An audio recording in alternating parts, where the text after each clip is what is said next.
सबसे पहले मैं पूरे आम आवाम को नमस्कार करता हूँ। मैं गोरखनाथ अकेला भोजपुरिया जन मोर्चा के राष्ट्रीय प्रवक्ता के रूप में आज के डेट में काम कर रहा हूँ।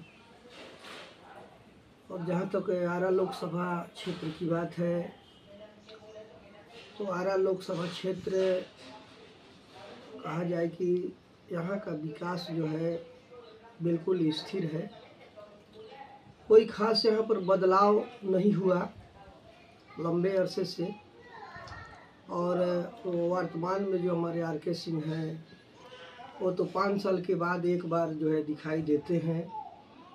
और पूरे लोकसभा क्षेत्र में वो जहाँ जहाँ भी जा रहे हैं उनका विरोध हो रहा है। गांव में भी वो जा रहे हैं तो बहुत लोग जो है उनका विरोध कर रहे हैं कि आपने क्या किया, एक भी रोड नहीं दिखाइए। उनका जवाब नहीं जुट रहा है। और सिर्फ जो है एक रेलवे स्टेशन का झांसा दे करके, जबकि वो रेलवे का मंत्री दूसरा है, उसका श्रेय अपने ऊपर लेना चाह रहे हैं। मिला जुला करके कहा जाए कि ये आर.के. सिंह का क्या दोष कहा जाए, पूरा केंद्र सरकार का जो मोदी सरकार है उनका ही दोष कहा जाएगा। क्योंकि बीजेपी की सरकार इस देश में कोई बदलाव चाहती ही नहीं है। बीजेपी की सरकार सिर्फ जो है मुट्ठी भर लोगों को फायदा पहुंचा रही है। टाटा, बिरला, अंबानी, अडानी जैसे लोगों के चंगुल में फंसी हुई है। और केंद्र सरकार का नियत जो है पूरे देशवासियों के पक्ष में नहीं है। तो फिर किसको देखना चाहते हैं सांसद के रूप में आप?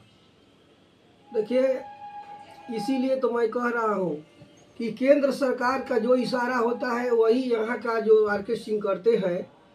तो हम लोग आज, हम ही लोग क्या, पूरा देश में एक बदलाव की आंधी चल रही है। मोदी जी ने जो जो किए, जो कहने का मतलब कि जुमला दिखा करके सभी लोगों को ठगने का काम किए कि हर आदमी के खाता में 15 लाख रुपया आएगा। अभी लड़ाई चल रही है आर.के. सिंह वर्सेस सुदामा, तीसरा मोर्चा के रूप में आप किसको देखना चाह रहे हैं सर? तो देखिए, खास करके आरा लोकसभा की बात है तो इस संदर्भ में मैं कहना चाहूँगा कि यहाँ पर आर.के. सिंह हैं, सुदामा प्रसाद हैं, यानी एनडीए और इंडिया जी। और कहने का मतलब है कि सुदामा प्रसाद जी जो एक कम्युनिस्ट विचारधारा से आते हैं। और ऐसी बात नहीं है, वो तरारी के विधायक भी रह चुके हैं जी। मैं जब पूरे जिला में दौरा कर रहा हूँ तो खास करके तरारी क्षेत्र में वहाँ के जो गरीब गुरबा दलित लोग हैं, खास करके सुदामा प्रसाद जी का आलोचना कर रहे हैं कि कोई खास जो है काम नहीं किए, आशा के अनुरूप काम नहीं किए। तो इसी दरमियान जो है भोजपुरिया जन मोर्चा के हमारे एक प्रदेश अध्यक्ष सिकंदर कुमार कुशवाहा जी हैं, जो आज तीसरे कहने का मतलब विकल्प के रूप में तेजी से उभर रहे हैं। इसमें दो राय नहीं है। और अभी समय है, वो समय आते आते बिल्कुल जो है कांटे की टक्कर यहाँ त्रिकोणीय होगी, इसमें कोई दो राय नहीं। 1 जून को मतदान होने वाला है। अपने आरा वासियों से क्या अपील करना चाहते हैं आप? मैं आरा के निवासियों से यही अपील करना चाहूँगा कि आप लोग जग जाइए और शुरू से ही जो इस देश के वोटरों के साथ जो नाइंसाफी हुई है, देश के प्राकृतिक संसाधन को बेचकर मुट्ठी भर लोग के हाथ में जो दिया जा रहा है वो 90 करोड़ वोटरों को मिलना चाहिए। जीडीपी का हिस्सेदारी यानी जीडीपी ग्रोस डोमेस्टिक प्रोडक्ट, सकल घरेलू उत्पाद, आज एक वोटर पर 90 करोड़ वोटर है हमारे देश में, और एक वोटर पर 30,000 एक महीना में आमदनी हो रही है।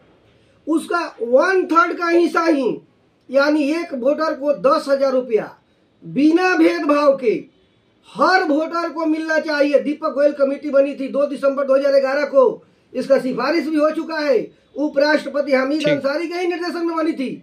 उस दीपक गोयल कमेटी के सिफारिश को लागू कर दिया जाए तो 90 करोड़ वोटरों को हर महीना 10,000 रुपया मिलने लगेगा। ठीक है, नाम बता दीजिए। क्योंकि यदि आर्थिक आजादी मिलेगी तभी बदलाव होगा। एक अब मात्र आर्थिक आजादी से ही पैसा जब घर में आएगा तो तमाम समस्या दूर होगी।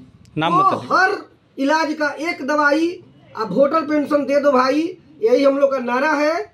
और बहुत बड़ा बदलाव होगा यदि आर्थिक आज़ादी मिल जाती है, वोटर पेंशन मिल जाता है तो। मेरा नाम गोरखनाथ अकेला, मैं भोजपुरिया जन मोर्चा के राष्ट्रीय अध्यक्ष के रूप में काम कर रहा हूँ। जय हिंद, जय